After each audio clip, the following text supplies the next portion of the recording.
और अब बात अयोध्या की करते हैं, जहां उस वक्त हड़कंप मच गया जब एक मुस्लिम शख्स ने राम मंदिर में नमाज पढ़ने की कोशिश की। आनन फानन में मौजूद सुरक्षा बलों ने उसे हिरासत में ले लिया और पूछताछ शुरू की। कट्टरपंथी का कश्मीर से लेकर अजमेर तक का कनेक्शन सामने आ रहा है। इसके तह तक पहुंचने के लिए जी मीडिया की टीम जम्मू कश्मीर के शोपियां पहुंची और यह पता लगाने की कोशिश की कि यह शख्स अयोध्या क्यों आया और यह किसके कहने पर आया, मंदिर में क्यों गया और नमाज पढ़ने के पीछे इसकी मंशा क्या थी। अपनी इस रिपोर्ट में हम इसी की पड़ताल करेंगे।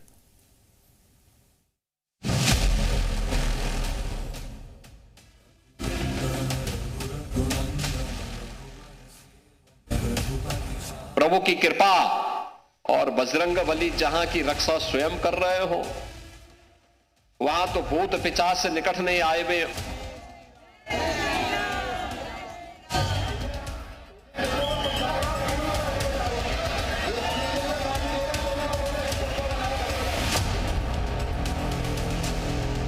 अयोध्या का राम मंदिर, हर दिन की तरह भक्तों का सैलाब, रामलला के दर्शन के लिए लंबी कतारें। लेकिन 10 जनवरी दिन शनिवार की शाम अचानक पूरे परिसर में हड़कंप मच गया। वजह, ये शख्स, नाम अब्दुल अहद शेख, उम्र 55 साल। अब्दुल अचानक राम मंदिर परिसर के दक्षिणी परकोटे पर नमाज पढ़ने लगा। तभी वहां मौजूद श्रद्धालुओं की नजर उस पर पड़ी। इसकी सूचना तुरंत सुरक्षा कर्मियों को दी गई। उन्होंने आनन फानन में नमाज पढ़ रहे इस शख्स को हिरासत में लिया। जब उसे नमाज पढ़ने से रोका गया तो वो समुदाय विशेष के नारे लगाने लगा। सुरक्षा बलों ने सख्ती से पूछताछ की तो पता चला कि अब्दुल श्रीनगर के शोपियां का रहने वाला है। फिर क्या जी न्यूज की टीम अब्दुल के घर पहुंचकर उसकी कुंडली खंगालने में जुट गई। इस वक्त हम शोपियां के गदापुरा इलाके में है, उस घर में है जहां अब्दुल अहद शेख रहते हैं। अब्दुल अहद शेख वो शख्स है जिसे कल अयोध्या में राम मंदिर परिसर में पकड़ा गया था, जब सीता रसोई के पास वो गेट नंबर 1 के पास नमाज अदा करने की कोशिश कर रहे थे। उसी वक्त यूपी पुलिस ने उन्हें पकड़ लिया और उसके बाद उनको इंट्रोगेट करने शुरू कर दिया। और यूपी में अलर्ट हुआ कि एक शख्स जो शोपियां इलाके का रहने वाला है वो इस मंदिर परिसर में नमाज कैसे अदा कर रहा है। जब जी न्यूज की टीम ने अब्दुल के परिवार वालों से बात की और उसके बारे में जानना चाहा तो पता चला कि अब्दुल मानसिक रूप से बीमार है, उसका इलाज चल रहा है। रक्साना जी, क्या दलील मतलब ये पर द्राव कापरन पे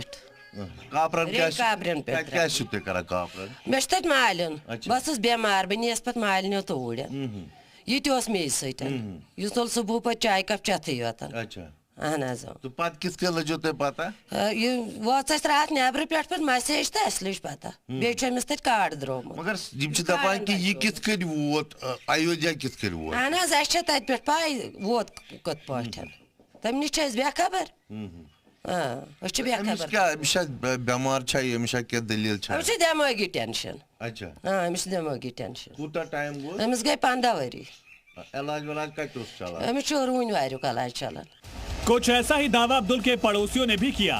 उन्होंने जी न्यूज से बात करते हुए बताया कि वो आधी रात में घर से बाहर निकलकर मस्जिदों के दरवाजे खोल देते थे और लाउडस्पीकर चालू करके उपदेश देना शुरू कर देते थे। और उसको मैं भी इस वक्त लगभग 50 साल का हूँ, लगभग 40 साल तो फिक्र में आता है।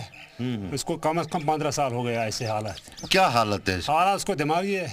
अच्छा। हाँ, वो दिमागी है। वो रात को जाता है दरगाह पर 12 बजे 1 बजे अजान स्पीकर छोड़ता है, ऐसे ही गंदे गंदे हरकत भी करता है।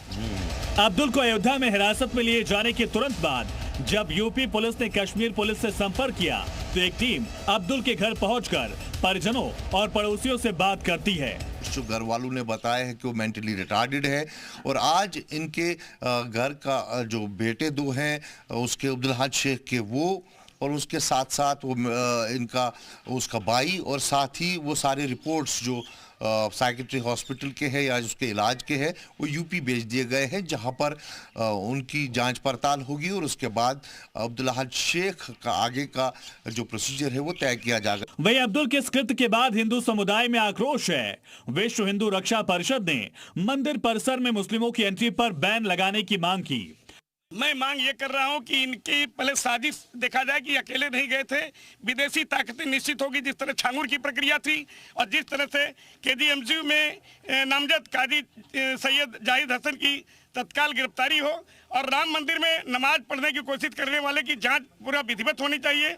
और राम मंदिर परिसर में जो गंदगी हुई है ये हमारे हिंदू समाज के लिए बहुत गलत है। ऐसी स्थिति में अगर सरकार आदेश करेगी तो हमारा अयोध्या के विश्व हिंदू रक्षा परिषद सभी पदाधिकारी पूर्ण रूप से गंगा जल से छिड़काव भी करेंगे, मंदिर को कायदे से साफ करेंगे।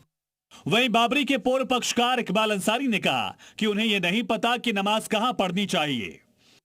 इससे पहले हमको तो ये लगता है कभी उन्होंने नमाज पढ़ी नहीं होगी, तो उन्होंने सोचा कि शायद हम राम मंदिर में नमाज पढ़ लें।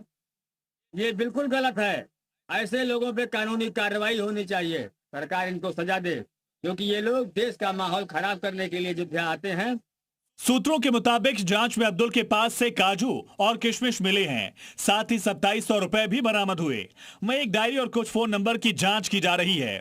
पूछताछ में अब्दुल ने बताया कि वो राम मंदिर के बाद अजमेर जाने वाला था।